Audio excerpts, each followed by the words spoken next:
Mesdames, Messieurs, bonjour. Okay, ladies and gentlemen, good morning. Very glad to be with you in this discussion. It's always a pleasure for many of us who have met in the past at the forum in Lille to meet again.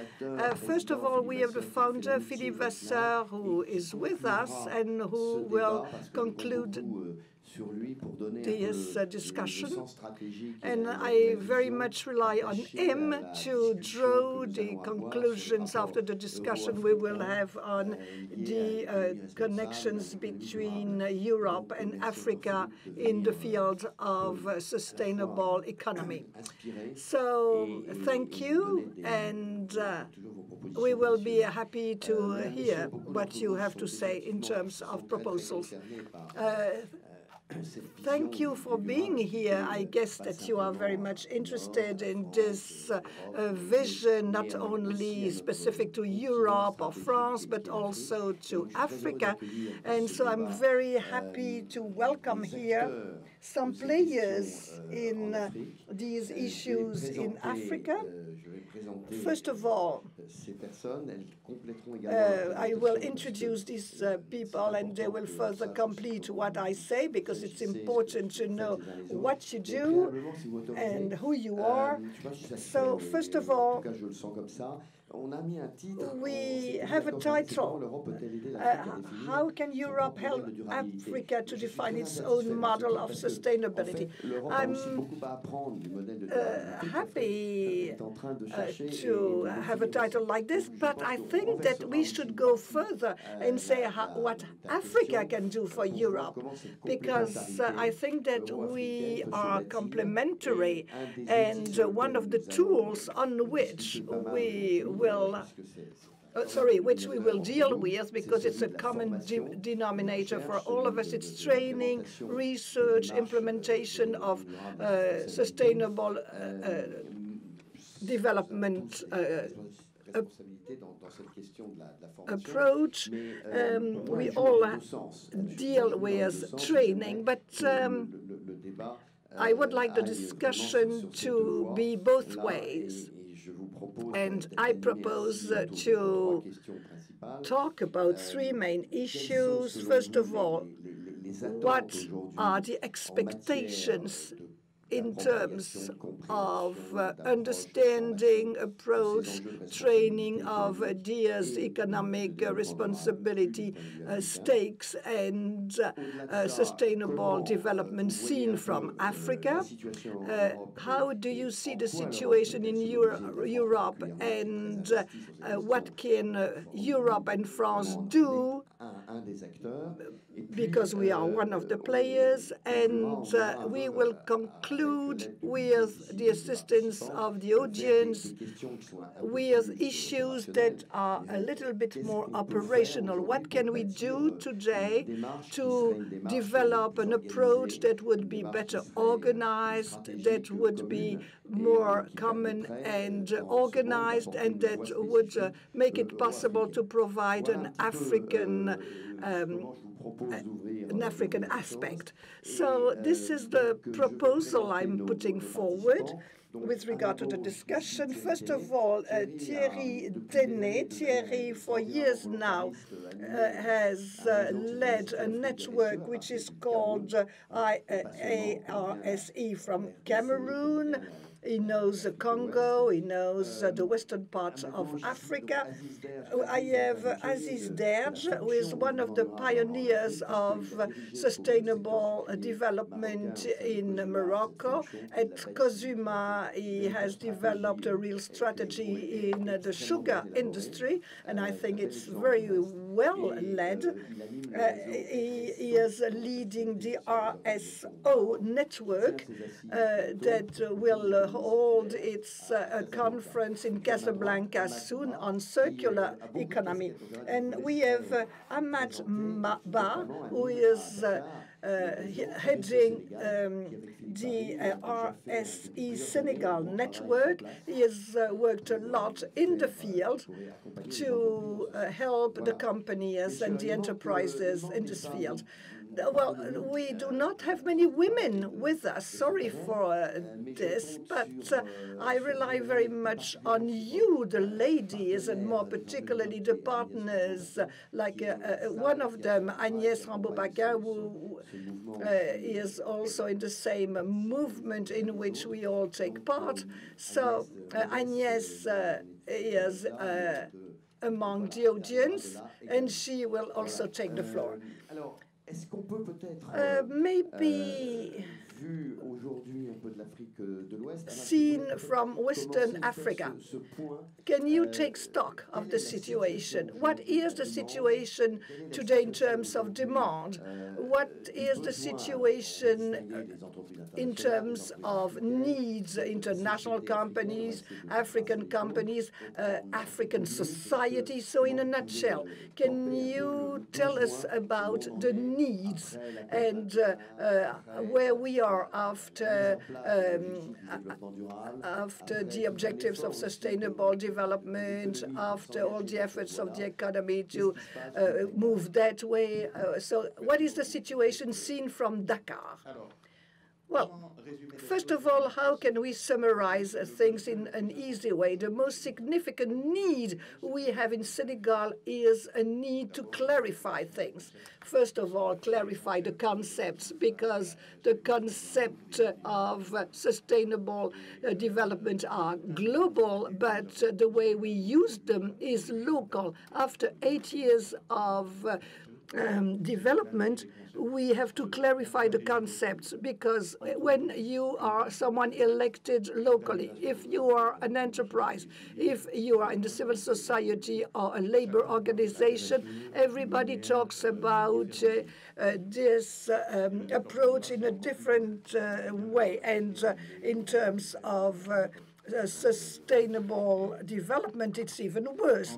So between the scientists and the others, there was no common plan, and they all said, I will come back with information. And unfortunately, that's what often happens, because we haven't invested enough in the previous studies. So first of all, the concept of sustainable development. We do not understand it in the same way as in Europe. Sustainable development, when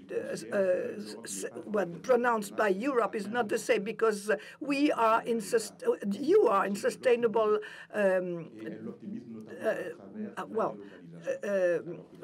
a sustainable way to maintain your situation in Europe. So when you talk about sustainable development, you may say that you have to go through migration. So you see that the approaches may be totally different. To summarize, in terms of enterprises, you have the subsidiaries of international companies which have strategies that are given by the management. You have small and medium-sized companies that can hardly apply these strategies because they don't have the means to do it. And very often the SME consider that it is a tool for the rich, for the wealthy.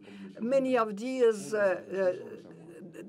companies do sustainable development, but maybe we have made a mistake. Rather than going top-down, we should have started from the middle and the bottom of the basket and develop a logic in main small and medium-sized companies, that is to say 80% of the economic fabric, and develop actions to make that strategy more visible.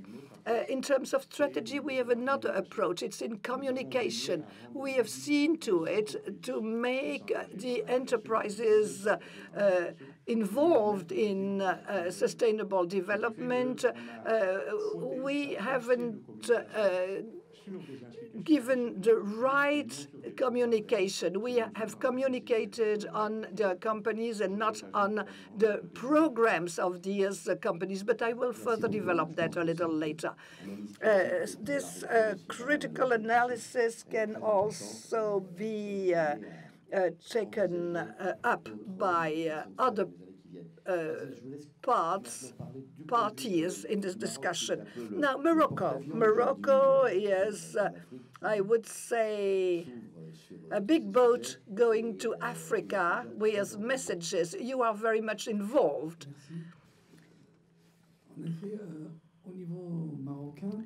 In Morocco,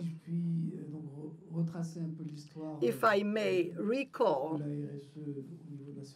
the story of RSE at a national level, it was first of all a royal speech in 2005 when the king provided guidelines for companies to be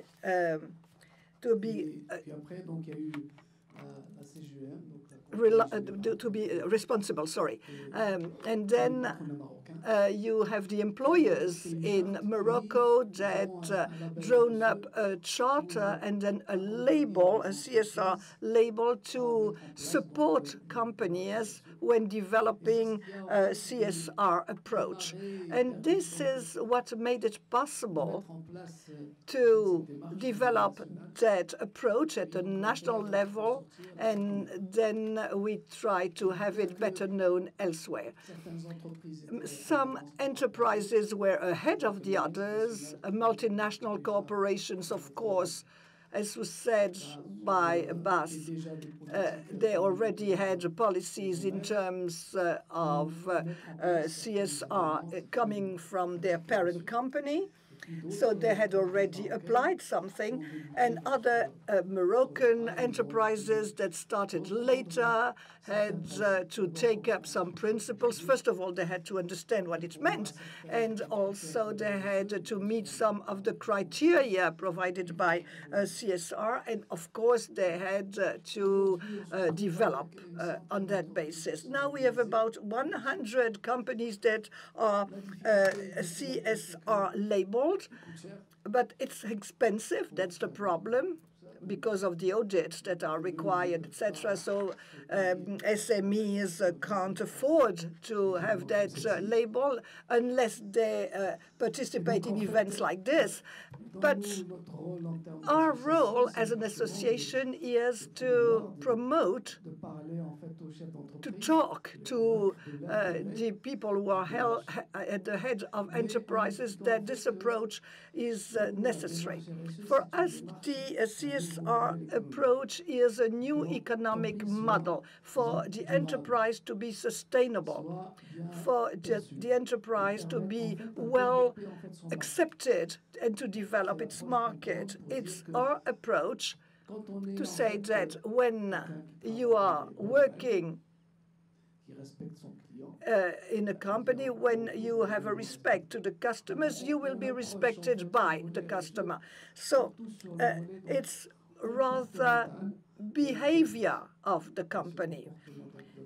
And the behavior of the company goes through the behavior of the head of the company and, of course, the employees. So this is what we do. It's not very far from what we had in the 80s, 90s when it started in Europe. We had the same types of approaches. Then a year analysis about Western Africa. Can you share your ideas about the situation for the last years? Thank you, Patrick, and thank you to President Vasseur.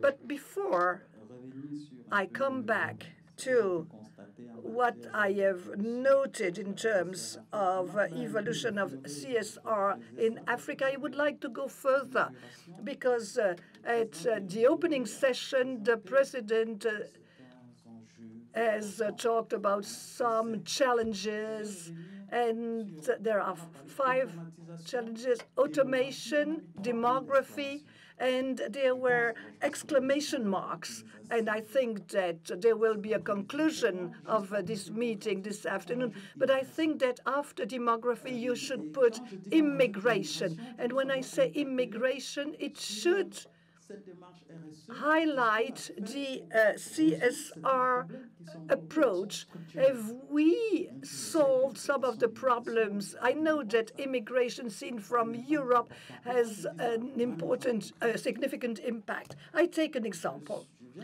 I have just finished an audit of CSR. It's one of the first in the sub-Saharan Africa, a company which works in the agri-industrial field, soap and oil, vegetable oil. So we have a staff that is composed of the lower layer of the well, they do a really, really hard job. Really, well, they put the soaps into the packages, etc. So I was talking with the general manager to face him with two things that are covered by CSR. That's automation. And if those who are at the bottom of the pyramid cannot find a job, then of course this will have an impact on migration. So when I talked about that with the manager, there are about 400 employees. Of course, we can make the company more automated. Of course, we have all the means to do that. But we put automation, then what will happen? Those guys won't work. They will be fired. So the question is, we can discuss a lot about it. This is a social problem because, of course, we can invest in automation. It will be better for their job. The job will be less hard. Then those people can be employed in something else. But so we try to see how to improve their working conditions. It won't be easy. So this is one of the challenges which we are faced with. And in the sugar industry in Cameroon, we have the same type of issues. Some people are cutting the sugar cane with knives. So we can automate also. Of course, well, it's very hard also to cut the sugar cane with a machete. But the authorities would like the company to slow down to the automation because of the people who have a job there. So that's the issue of CSR. You see the issues which we are faced with. And this brings me back to multinational corporations. Even myself, a few years ago, I felt that they were more advanced. But when you start studying the practices of multinational corporations in Africa, considering the human resources they have, the knowledge they have, I wonder whether they are so much in advance. If I measure that with the context and the challenges of the context. So now I have some doubts about the advances of, because they leave Paris, they cross the Mediterranean, they lose some practices, they go to Sahara, they lose other practices, and they get to reality in the fields, and the practices in CSR is no longer the same. So we see that between 2011, when we had the first edition of the Forum on Africa, we see that things have moved forward, even if there are some interrogations, as you said. In Cameroon, for instance, on the context, because what is CSR in Cameroon? Fight against corruption, for instance. What does it mean? You have seen that there are about $80 million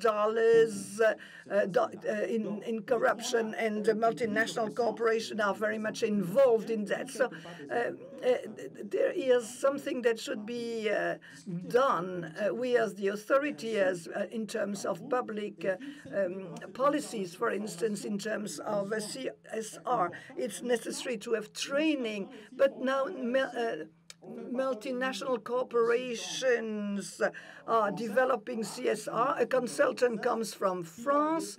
He will or she will talk about various principles, but you have to adjust that to the context, and it's not enough applied to the context. So it's CSR which is not really trusted by the people.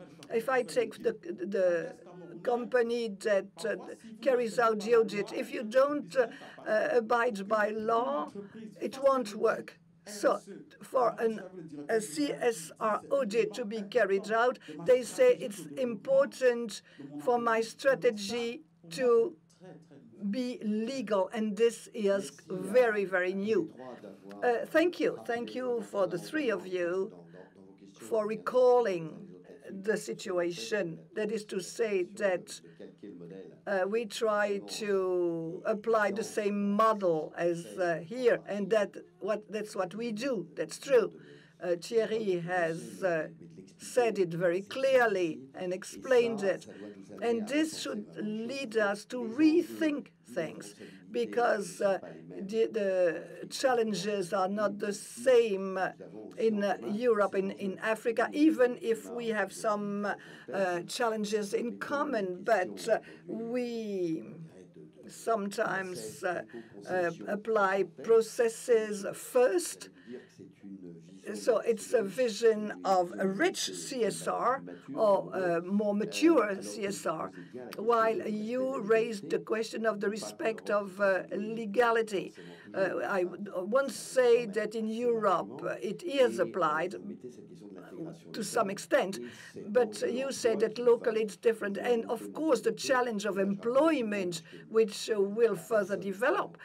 The person who speaks best is Sanseverino, who has written a book, Le Grand Basculement, where he talks about the risk in the field of employment is much higher than in the other fields. So thank you for raising these issues. We will have to draw conclusions about that. So now, with this good management of time, I would like to ask you, what do you think about the European expertise, what it can bring, how can it be organized? There are experiences with GZ, with FDF, with other European companies that have practices which are not just simplistic. There are good practices. We've seen that.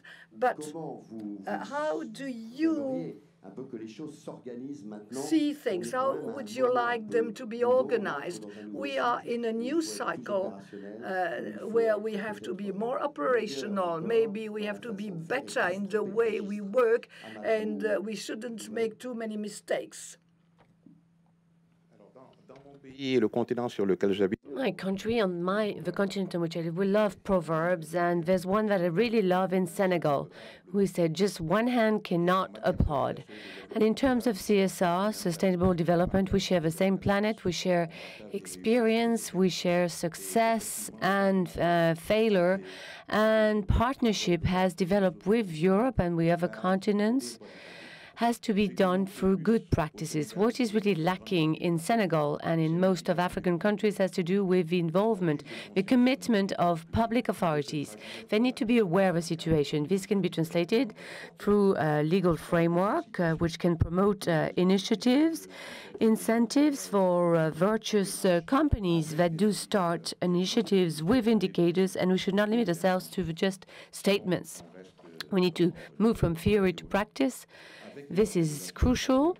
We need to work with labor organizations. In Senegal, in my country, CSR could only start once workers would take it as a social dialogue tool, because it's only through a debate with the management of companies that it can work. So far, workers have not understood CSR. They think it's a propaganda instrument set up by companies.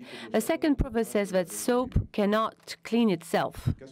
What does that mean? It means that in all the different events, such as the CSR Forum that we organize every year in Dakar and other cities on issues such as the labor market or health and safety at work this year, we see sponsors, companies that come and present what they call good practices. We've been dictated something. It was the largest bank in Senegal, and that was unbearable. They came to present to us as a CSR tool a campaign to reduce paper use in companies, as if the bank has a first priority, reduce the use of paper. I've always thought that a forum would be successful if, on the basis of topics, companies would not come to talk about what they do, but rather people who benefit from those activities. It would be much better in terms of critical spirit. Also, I would like to say that international cooperation through the French National Agency of Development could, of course, through funding schemes and technical support and through training courses, could allow us to introduce CSR priorities as a prerequisite for access to those policies or as a competitive instrument of access to those tools, especially in terms of energy transition. It seems to be crucial. And beyond everything we can say, it would contribute to improve, of course, the legal framework, business, training, through some funding instruments that could be available, through the promotion of skills and competences. Otherwise, we know what to do, and we know where we can make sure that this will bear its fruit. But of course, people should not, do for ourselves what we can do ourselves. The European Investment Bank has been refused not so long ago some investments, some loans in situations that were not providing those guarantees. So it's only starting, as is the point of view of Morocco when it comes to this. In fact, I would like to mention the four main stakeholders who do work in terms of CSR. Of course, there is the administration level, the public sector, the academic world, universities, and NGOs. When we see what's happening at the level of administrations, there are different laws and texts and national strategies that do exist. But the problem for us is how this will be cascaded down at the local level. We end up with a speed equaling 0 at the local level, even if there are some strategic orientations which are set up. The problem is that do elected members locally are fully aware of this? Are they competent? Do they have the right knowledge to understand what those strategies are all about, how they can implement it at the local level? It is a crucial item for which there is work to be done. Now, let me speak about universities. Same thing. When we go and meet universities, there is teaching, fine, but what do they teach? What I see in Morocco is that we teach what's in the books. And what's in the books comes from Europe, comes from the US, it gives examples of American companies or European companies, but it doesn't say how, in Morocco, we can implement a CSR program locally. And there's a gap to be filled, and there's some work to be done to adapt this to Morocco. In universities, they suggest that CSR should be included in the university curriculum. We take good practices, and once those students will arrive on the will get to the labor market, they can directly have the right reflex actions to drive a company in this field. And then you have NGOs. This is the fourth level. In Morocco, as you may know, we've had a huge incremental growth of associations, NGOs, with the implementation of the INDH in order to answer to the objectives of sustainable development. The state has supported financially all this, but we end up with many associations which are not structured, which don't know how to develop themselves, and at the end of the day, those have a life cycle which is very limited, even if they have a key role to play. So here again, there is certainly an organization structuring work to be done. In fact, I can see that out of us four major stakeholders for the development of CSR, there is a lot of work to be done, and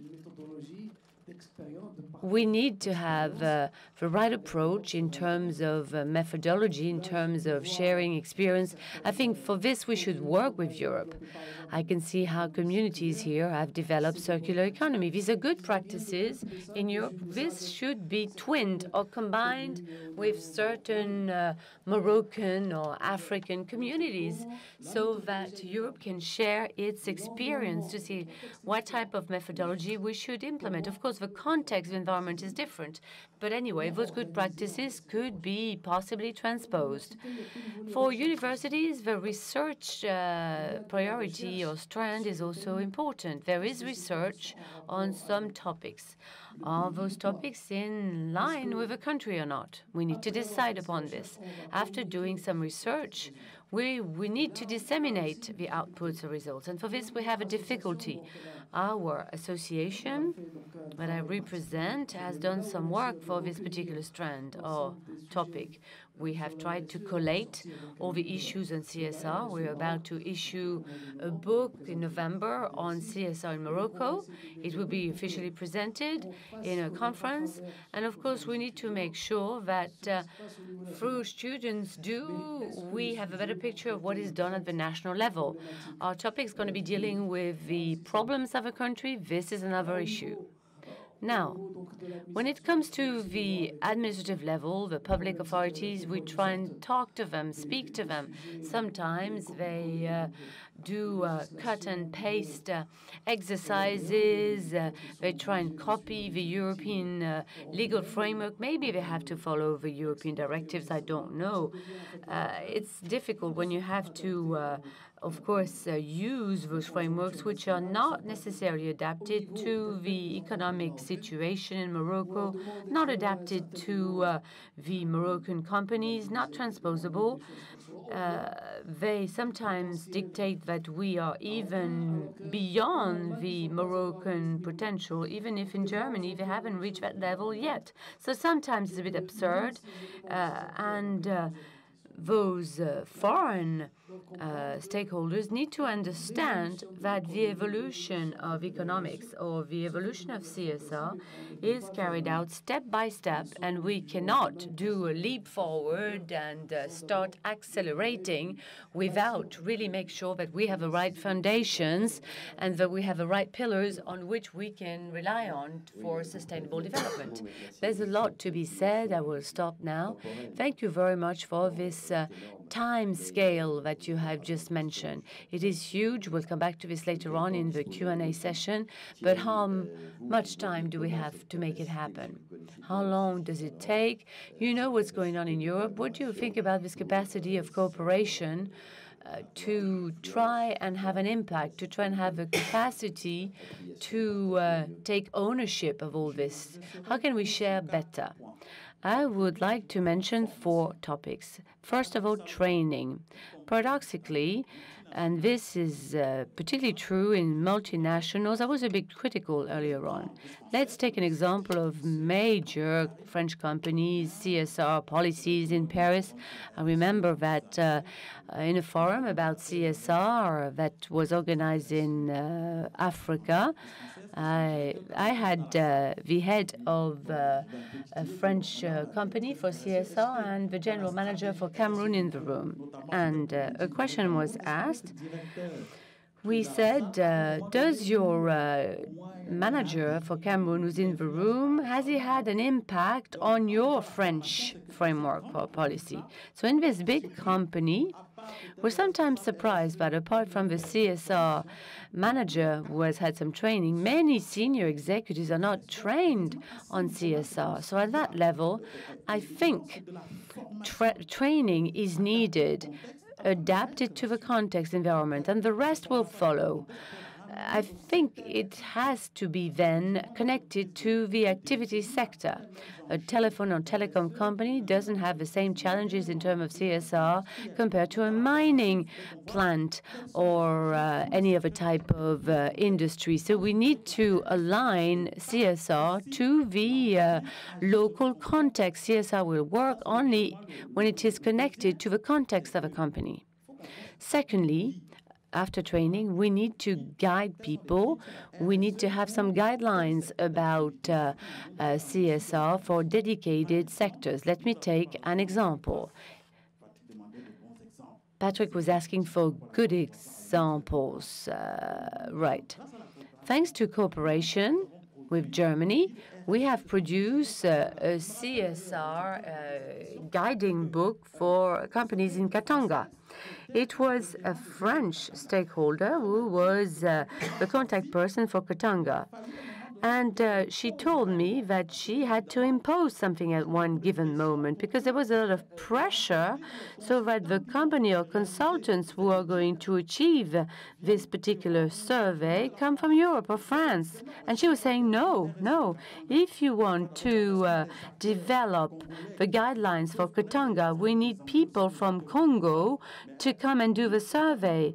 Since we are an African company, since we work on this, we should not have French people coming to do this and deliver those guidelines and guiding books and give some guidance about it. I think European cooperation should have to do with expanding CSR in the value chain. And this is when, in the design of CSR at the start, Patrick was talking about this urgency in Europe on climate issues. Of course, Africa corresponds to only 4% of greenhouse gas around the world. I've been trying to convince the world that we need to be engaged in those issues. Sometimes I was sent, of course, I was criticized and said that, of course, the white were using me to prevent development in Africa. But the notion of employment here is critical. If we do not recruit a lot of Africans on the other side of the Mediterranean, even if we introduce whatever element, at one point they cross and they come on this side of the Mediterranean. So major companies have a role to play. I was discussing about this with the African manager of Total, and he was telling me with the question of refugees, I think they're about to hold a meeting, and they were told, you big companies, you need to find a solution. I would like to say that multinationals are aware of this issue of how they can extend CSR to the value chain. Another question which is crucial has to do with the information. Why? Because it's a reality of the African context. If we were in Africa, if I were to buy a bottle of mineral water, Volvic, Evian, and so forth, we have lots of supermarkets which are run by huge French groups. This bottle of water, you can find it in a supermarket, but also in the shop round the corner. Orange, Bouygues, SFR, big telecom operators. If you end up in Dakar, in Casablanca, and Douala, you can recharge your SIM card or whatever at the shop round the corner. How do we extend CSR to those informal value chains? Many companies are not daring doing enough. It has to cover everything. Patrick, your question is much broader than this. I think there must be an evolution in terms of understanding, Western understanding on some issues. There is a fight, a fierce struggle on palm oil. No to palm oil. Fine, okay. The reality is very different. In Cameroon, we have a deficit worth 130,000 tons. In Western Africa, 800,000 tons. When I say this to Greenpeace, which is fighting against a huge project to set up a palm oil plant in Cameroon, of course we should not do palm oil because deforestation is at stake. If we do this, that's fine. But at the same time, there is demand. And if we don't do anything locally, we import palm oil. And then when we do this, we do not create jobs locally. We are not creating any value locally. So what do we do about this? There will be debates. NGOs can be very critical about this, and I'm part of those who say that we need to talk about CSR, and we need to take the broad spectrum about this, even if it is connected to major challenges and stakes. I could do the same thing about mines. In Katanga, we face this. There is the CSR guidance book and so forth. NGOs say no. What about the condition of children working in mines? In big mining companies, we didn't have that problem. Why? Because the risk is important. Now, let's talk about environmental issues. A manager was telling me the environment we're talking about, I have $30 million which are stored by the Congo government, because if we were about to close mines after 30 years, and if the environment isn't good, the money won't be given. Do you think I'm going to be playing around and do some pollution surveys to waste that much of money? So when you raise those issues, people take the broad picture. I think it's a bit surprising, but this has to do with interconnected challenges, economics, social issues, climate. This is all connected in Africa. You understand this very clearly. Now I would like to ask the people in this room to launch the Q&A session. I would like them to ask questions, make some comments, make some additions to what we've said. We've now come to a very specific time in this session. When it comes to the European let's say, environment, we've been working for 30 years on this with an acceleration in the course of the last 15 years. We've now reached a sort of maturity level when it comes to this. We know what's going on, but of course, we don't want to dictate anything. We don't want to transpose this directly with an economic support which is standard. We know that investment funds are now picking up now that Africa has found some renewed growth levels, now that public policies are much more proactive in Africa. This paves the way to co-development, or at least development. And we are not going to respond to this while applying what we've just been learning in Europe. We know about this. That's Act 1, so to say. Act 2, I think we do not really understand the demand and the African situation when it comes to sustainable development. It's not the same vision as the one we have in Europe. It's not the same vision as the one which is being developed in Africa. It has to do mostly with the Anglo-Saxon model, with the massive arrival of the Asian model, and especially the Chinese model. I think Africa, at the start, you're pioneers in this, so you know what you're talking about. I know what Philip Barry is doing, what Thierry has done also in the African environment. We're just witnessing the start of this very special initiative dedicated to Africa, which is very complex owing to a multiple series of visions. Now, I would like to see whether we could clarify those cooperation pathways in order to avoid errors, in order to avoid accumulating failures, so that we really make sure that we seize this opportunity, which is fundamental to respond to those main environmental challenges, but also to the social challenges that Thierry was reminding us of in view of the population growth in Africa, its demography, but in Europe also, owing to our own societal challenges. Would some of you wish to take the floor to add? Olivier Gilbert has worked a lot on Africa. I'm sure he'll be willing to say something. Agnès also on a fundamental issue. Please do not think that in Europe we've managed to take ownership of CSR. The survey by Des Enjeux et des Hommes, Challenges and Men, show that only 3% of people are now in a position in today's labor work to say, I know what CSR is all about. I can give you a definition. We're very far from the target, from the objective, even in Europe, in France. Who would like to say something? Who would like to take the floor? Good morning, sir. Alexandre Dumille.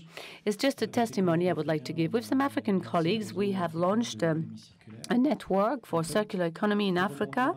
And in order to pick up on what Aziz, Thierry, and Ahmad were saying, Africa today, and I agree with you, Mr. Dumière, the title should be reversed here. Africa has a huge opportunity today to be a model, an economic, socio-economic model even, which should be envied by the rest of the world. And the network through which we work rests on two particular aspects.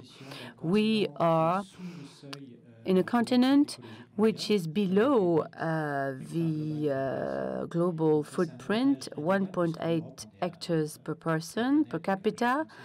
In Europe, the situation is very, very different. Such an economic model will be much more difficult to implement. And then the asset of Africa that nobody has, especially compared to other continents, even in the south, has to do with collaborative societies. So if you take those two fundamental issues, you can start developing an inclusive circular economy that could be tomorrow's model. Of course, for this, we need leadership. Yes. But this is the idea of a network that we have recently launched, and I know that in Morocco they're quite active in terms of circular economy. In Senegal, the city of Dakar is very active. In Cameroon, it's only starting. There's Joman, Thierry, etc., who are good drivers for this. In South Africa, we've launched the first conference in circular economy with the South African government, and in Nigeria, they're also very active on this. Circular economy is a real opportunity. In the next 5 years, we need to implement a model that could become a model of the future, which is really feasible to implement. Your network is entitled African Network of Circular Economy. That's the name of the network. Thank you very much for your testimony today, which is very concrete. Any other question or comment, please? No? Madam? Any other questions from the audience? Yes, right there at the top. You have the floor.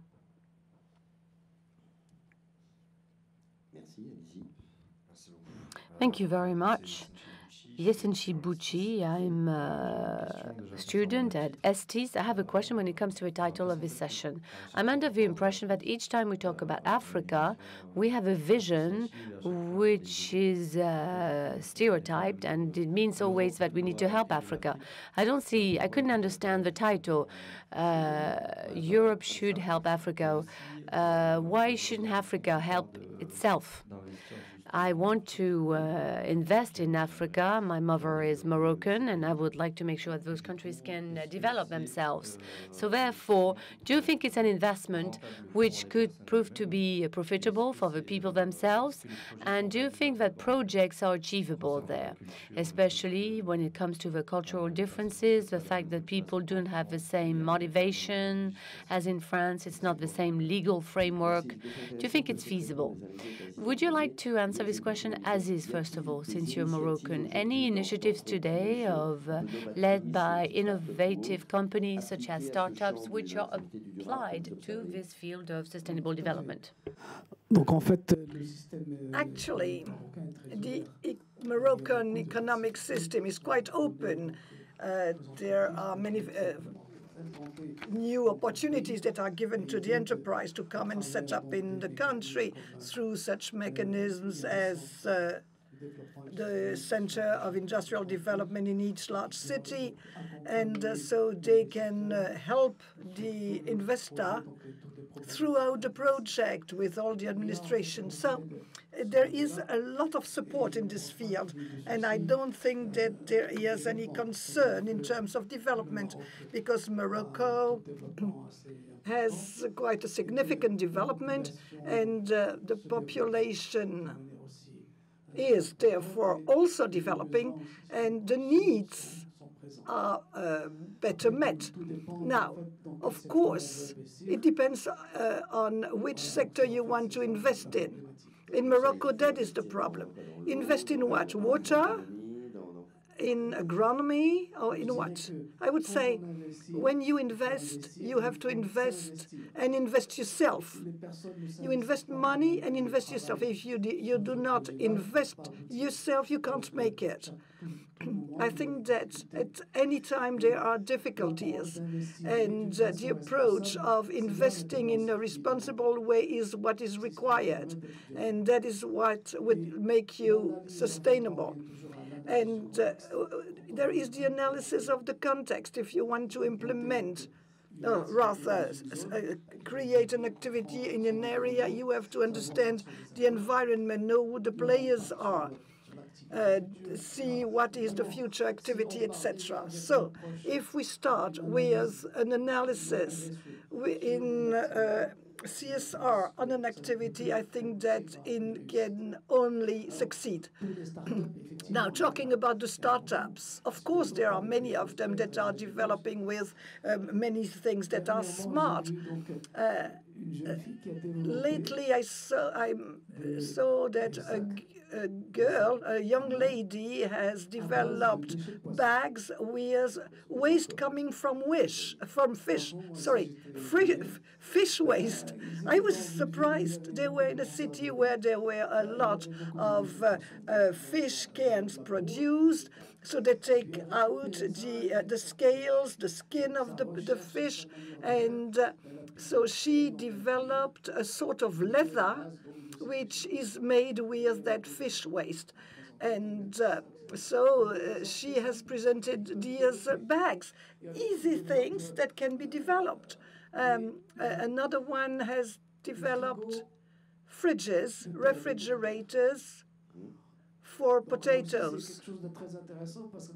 It's quite interesting because usually when you take the food, you put them into the fridge, and then but when they are used in skins, that will last longer. So there are many startups that are developing in this field. Of course, there are other ideas regarding the problem of water, how to treat and process the water. So how can you purify water? There are ideas that are very simple. And so that type of startup is also based upon a social basis. That is to say that the inhabitants of the region should use their local knowledge to develop a product that meets their needs. So this is the idea of that type of startups. Do you have any such idea to illustrate this sort of activity, be it in products and services? There are a lot of initiatives in the same type which are developing. But what I would like to highlight is the position of CSR in the strategies. Generally speaking, people are interested in CSR as a method that gives a meaning to the enterprise and society in general, and to do. And we have. Well, we're not too good in some things, as was done at the beginning of ISO 9000. Industrial employers in Senegal making tomato concentrates, they said, no company of mine will be certified, because when they are certified, you see problems that had been settled come up again, because there is a quality reporting which is made by people from the outside. When you go to a company, you have a tendency to say, stop your work and do CSR. Then you list actions, and we would like them to carry out these actions without looking at the capacity of absorption of the company, and they don't look at the transparency that will maybe destabilize the company. So there is, first of all, a polite resistance, and then they don't answer the phone anymore because they don't want people to bring disorder or even a mess into the company. So you should introduce CSR into a company very progressively, and don't ask the company to stop working as they do to do CSR. The day you have understood that parameter, the time management, and the slow integration of this process, so I think that the standard shouldn't kill common sense. Thank you, Patrick. I think that in the field of CSR, especially in Africa, it depends where you start from. If the African companies respect 90% of the tax laws, environmental and social laws, they are good examples in terms of CSR. This is true for Africa. Here we are in Europe. I don't know whether it's true also for Europe, but for Africa, it's a concept. But as was said, everything depends where you start from, because the cost of CSR is not the same everywhere. In Cameroon, we have only 20 to 25% of the employees who are declared, and they were on the payroll. Of course, they have to be on the payroll, but this has a cost. You talk about good examples. They are very competitive in Cameroon. But Lafarge, for instance, the subsidiary of Lafarge Simarcam, has done something remarkable. They have a value chain. Of course, it's difficult because you have subcontractors, etc. But they said, we have to bring the subcontracting companies into developing payrolls, because an employee has to be protected, because sometimes you have people who are not on the payroll, who have no social security number, and they feel that the others who have a security number are different. So it has been very difficult, because the managing director had to deal with that. Of course, the challenges were huge because of subcontracting, etc. But it has also an impact on the cost of the employment, because of course they were not paying their employees in the right way. So, but to come back to what you said, when you go to Africa, you have to know that you will have a lot of competition. At a certain time, some people said Africa is the new frontier. Large multinational corporations felt that they could go there and they would be successful. But be it African multinational companies, when I talk about Lafarge, the competitor is Dangote, that is to say the richest man in Africa.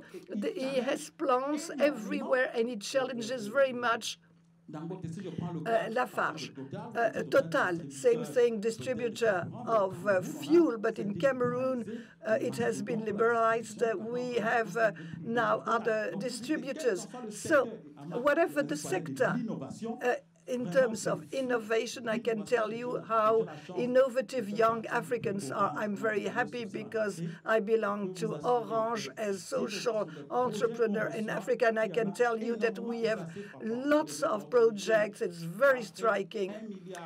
1 billion inhabitants in Africa. We will be 2 billion in 2050. A lot of young people who want to consume projects, and in terms of CSR, it is a challenge too. In Africa at the moment, we feel I consume, so I am. So I have resources, but I have to buy the biggest car because the people will better appreciate me. The more money I have, the higher my standard of living. So I have to have a higher social impact. So how can we include CSR and sustainability into that? It's really a challenge because consuming is very important. And for instance, if you talk about taxi in Cameroon and you want the taxi to come, it's a four-wheel drive. And these are things that you have to understand. It's really true in all development models. You have the cultural behaviors that lead to consumption and not to the model of being sober. Even if, in terms of health, there is the issue of well-being, and people are very sensitive to organic products, for instance, which have an impact on wealth. Any other question? I have another question. Does it benefit to the Africans on the territory, this type of investment, and also that type of investment, won't it be to the benefit of Europeans than to Africans? Can't we have initiatives and projects and let the Africans do it rather than using subcontractors? Because otherwise they will feel assisted, as was the case in the past. Well, the distribution of value is historical. Of course, there are local policies in terms of that. You are totally right. One of the significant points in CSR is local development. What we note is that the planet is consuming all its resources. We know that there are lots of resources in Africa that go abroad and come back transformed or processed. These materials should be processed in the field, and the gains coming out of the processing in Europe or in the USA should remain in the country where the material is, to have a second or third transformation, and this will settle the problem of local unemployment, of migration, and it will help these countries develop.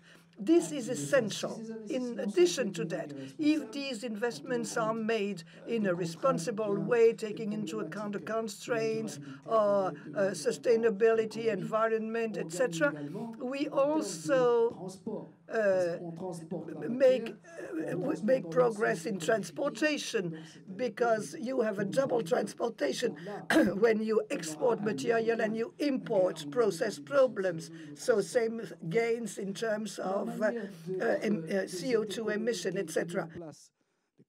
So, when you talk about global economy, specialization, when you say this country is specialized in this activity, that is a problem too, because it means a lot of flows, a lot of transportation, a lot of energy consumption, and a lot of frustration in the various regions. So, if we had a mass production in China, and if these plants were set up in the various consuming countries, it would be a benefit to all, for the country, because it would generate employment. It would be beneficial to the whole economy, because you would have a better balance. Well, at the end, we will maybe have a conclusion in this regard, but it's true that it's very difficult. It has never been done in the economic history, because we have to think at a continental level. It has never been done in Europe, in the whole industrial era. Think with a vision of self-sufficiency and inclusive development. Here we ask the companies, and it's the challenge of a sustainable development, we ask the companies to be side by side with the public authorities. This is a challenge, that's true. It's huge, it's a huge problem. So, is there any other comment or question from the audience? Can you tell us about your experience in Morocco and Niger? The lady here first. My name is Kosso. I'm a student in Master 2 Commerce. You all talked about the necessity to have a cooperation between Europe and Africa for this sustainability model. As a student ready to go to the professional market, and I'm of a dual culture, what can be my role and the role of the students, of all the students in the same position as I am in this model of sustainability? You are totally right. There are cards that can be played. Well, good, good. That's what I was going to say after the question we had. I remember that some years ago I met the consul of Senegal, who was French, and he said we should deliver a prize. We were talking about cooperation, change the concept which is the concept of students on Africa. What can we do to help that? Because there is a lot of ideology in that. Even in trainings here, we should better train the young French students on the opportunities provided by Africa. Instead of saying, what can I do for Africa? You would say, what Africa can do for me. Look at Africa as a ground of opportunities. As a young African, what can you do in terms of sustainability? What are your strengths? Good school here, a good diploma. Theoretically, it's very good. You can be connected on the basis of a French company, work directly in Africa, but your weakness is that in Africa, maybe you haven't lived there or you don't know the context, but maybe your school will be a partner with our African school, which delivers about the same diploma. And then you see that the competition that you will be faced with when entering the world in which I am working will be much tougher. We have 10 to 20 millions of Africans who have a diploma. But to participate in this type of sizes or try to find companies, this is something that has to be done upstream. Well, I don't know whether the word competition is good. Well, there are so many needs today that we talk about complementarity. Sustainability means that there are needs that are not met. Forget the waste and meet the needs that are not met today. As the lady said, there are opportunities with complementarity and cooperations that are very high and that are not in competition with young Africans with a degree. I'm very happy to hear what you said, both of you, because it's the reflection of the future. We were talking earlier about how Europe can go with Africa to do so. You are out of the two cultures, and it is very, very important, and I congratulate you for that. Now, we were talking about institutional framework. Today, cooperation should take into account wishes like yours, because the day you get to Africa with a diploma, with motivation, maybe with technical support and money, the willingness you will show will meet the needs. But they are not always ready to welcome you, because here you are working in an environment with standards. You know what you have to do. You have sources of funding. You have foundations. You have the public authorities. In Africa, you will be faced with individuals. And the main challenge is that the institutions should be higher than men. When you see a minister whose horizon is the next Council of Ministers where he may be fired, he will only try to find his own benefits, and the successor will come and say what my predecessor did does not engage me. So if we want to optimize opportunities, and CSR at least can give us a common framework, you have to go towards a standardization of relationships between the stakeholders. Well, that's a whole discussion we should have on this. You know, this cooperation is not too well dealt with in Europe. Any other comment?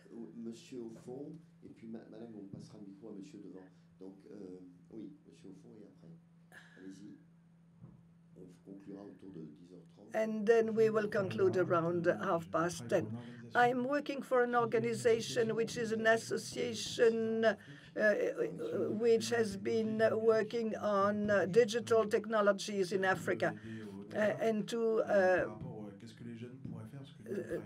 talk about what the young people can do, because now we have a diaspora. We have a lot of people coming back to Morocco from Europe. In Madagascar, I met a guy who talked about agri-tech.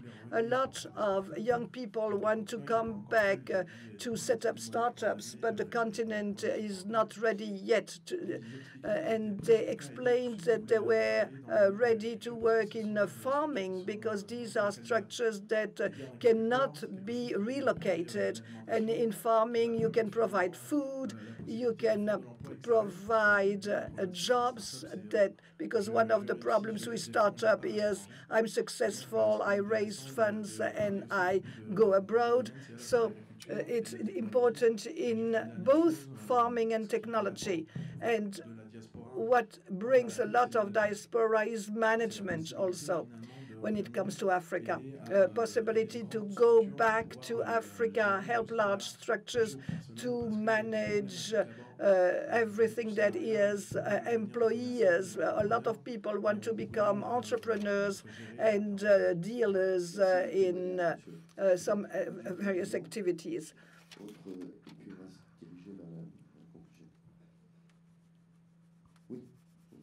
Oui, merci. Donc, Olivier Gilbert, Olivier Gilbert, Today, I'm a self-employee with societal response. I have worked in a multinational company, Veremia, and after leading operational services like the sewage in Hauts-de-Seine and water around Paris, I was in charge of sustainable development in Africa for 8 years. It was very much focused on the operational part of it and also on the social part of it. The idea was simple. What can we do to guarantee equality in public services of water, the provision of water? We were working also in Niger and Gabon, but also in Israel, India, and Saudi Arabia. The context is always different. I've also been in charge of CSR because there was no strategy. It was 15 years ago. CSR was starting only at Veolia.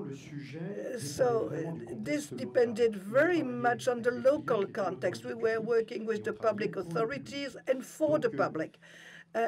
So it's clear that each country had its specific constraint, and every multinational company is different from the others. Lafarge didn't understand what we were doing. So it's important what you say. It's also important to be inventive. I work a lot in France too in the field of the insertion of youngsters into circular economy. We base ourselves on African experiences, especially in the informal field, to provide services to the population in terms of food, safety, health, etc. A transfer from the south to the north, and from the city to the periphery of the city, the suburbs of the city. Sustainable development is also invented in the field in Africa. And we have a lot to learn, and sometimes we do not hear enough this message. I would like to come back to what you said, because since the beginning I have been surprised by how can Europe help. I'm Frédéric, and I coach students, namely in Senegal.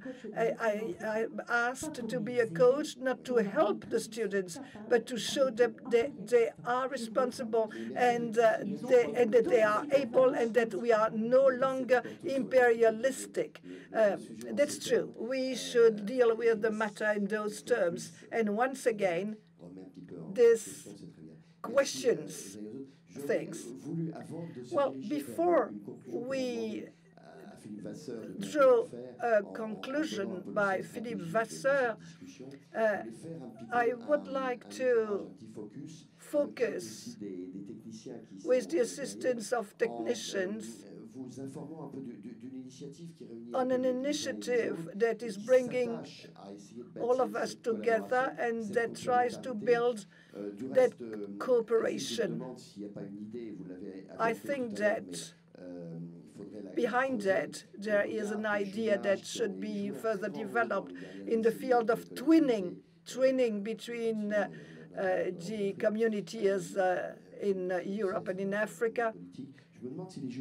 I wonder whether the twinning between enterprises in Europe and in Africa would be good to favor that type of mutual development without any mistake. So, Sustainable Academy is doing that, and actually it aims at getting CSR out of the risk of a Babel Tower.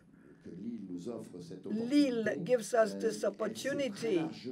It was set up in the 80s, 90s, 2000, around an Anglo-Saxon approach of ethics. Europe developed it into transparency and integration of environmental and social challenges and human rights.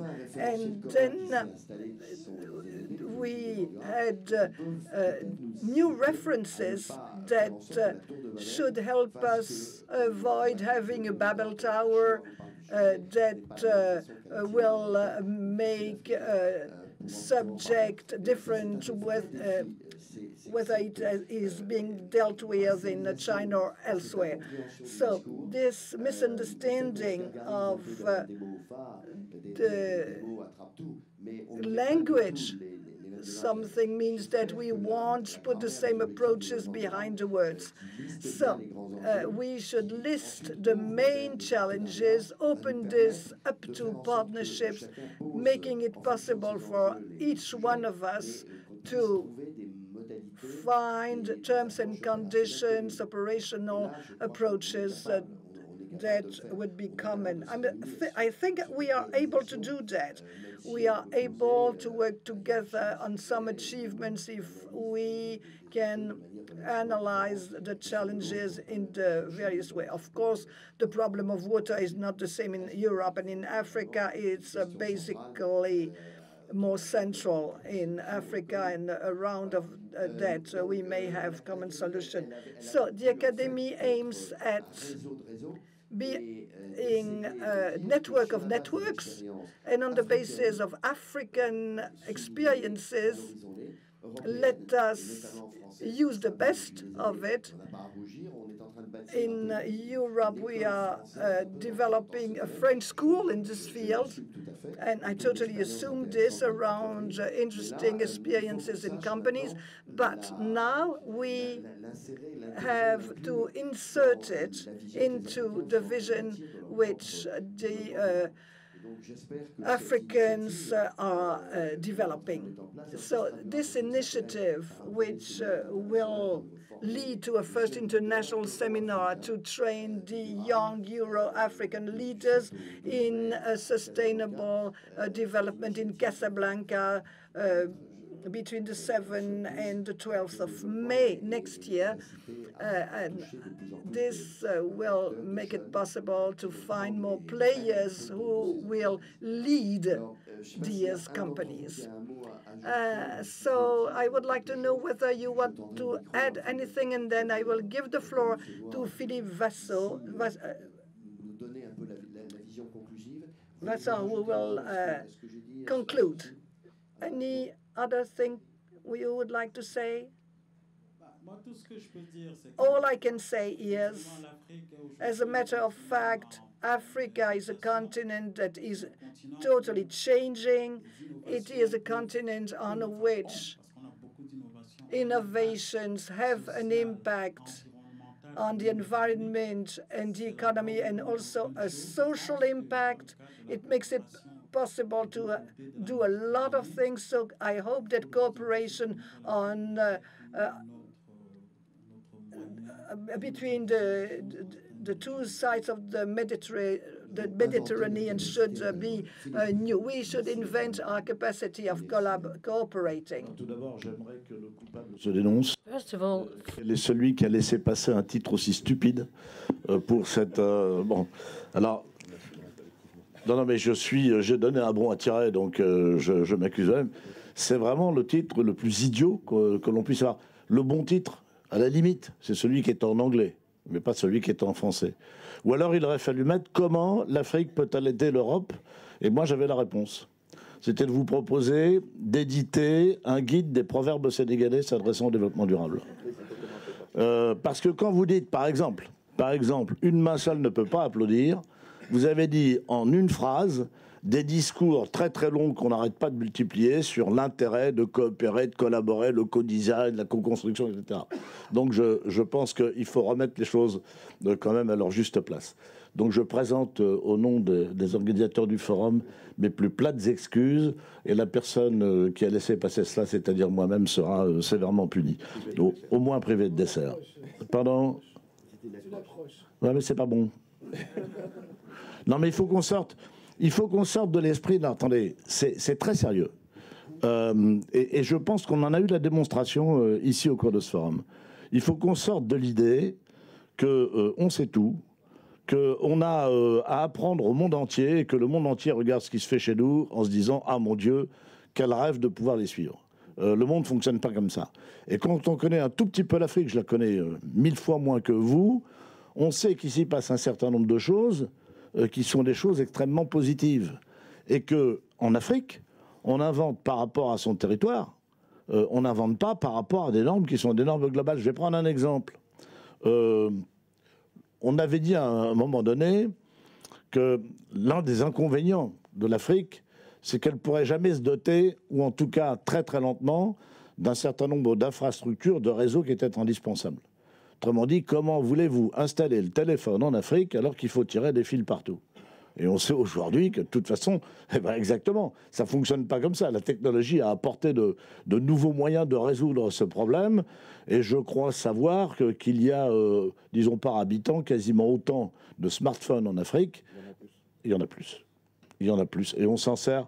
Et les Africains ont appris comment on pouvait opérer des transactions financières avec des smartphones. Et ils ont appris ça aux Européens.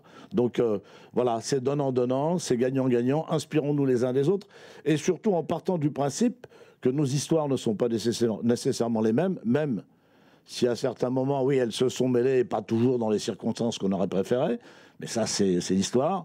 Mettons-nous dans l'idée que on n'est pas dans les mêmes pays, on n'est pas dans les mêmes structures, et qu'il faut chacun, les uns les autres, admettre que les phases de développement de la RSE, bien évidemment, ne sont pas nécessairement les mêmes.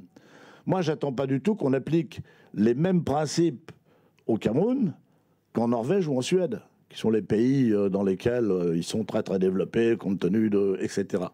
Et je n'attends pas non plus, alors ça c'est une réponse enfin, qu'on nous fait, ou une question, je ne sais pas, qu'on nous pose régulièrement, en disant, ben oui, mais vous avez dit que telle entreprise faisait beaucoup pour la RSE, mais ce n'est pas une entreprise idéale. Bien sûr que non, que ce n'est pas idéal. Et bien sûr que non, que nos démarches ne seront jamais abouties et qu'on ne parviendra jamais à ce degré d'excellence qui ferait qu'on aurait la perfection. Ce qui est important, c'est d'être en marche, c'est d'avoir une direction que l'on suit, de progresser pas à pas dans le domaine de la RSE. Et chacun à son rythme, en fonction des possibilités qui nous sont offertes, et aussi chacun en fonction de ses propres objectifs et de sa propre culture. C'est pas du tout... et je pense que c'est universel. Mais c'est exactement ce que vous disiez tout à l'heure. J'ai noté, c'était bien. C'était pas un proverbe africain, mais il aurait pu. La RSE, c'est un concept mondial avec une déclinaison locale. On le sait bien. Et d'ailleurs, on a cité quelques multinationales.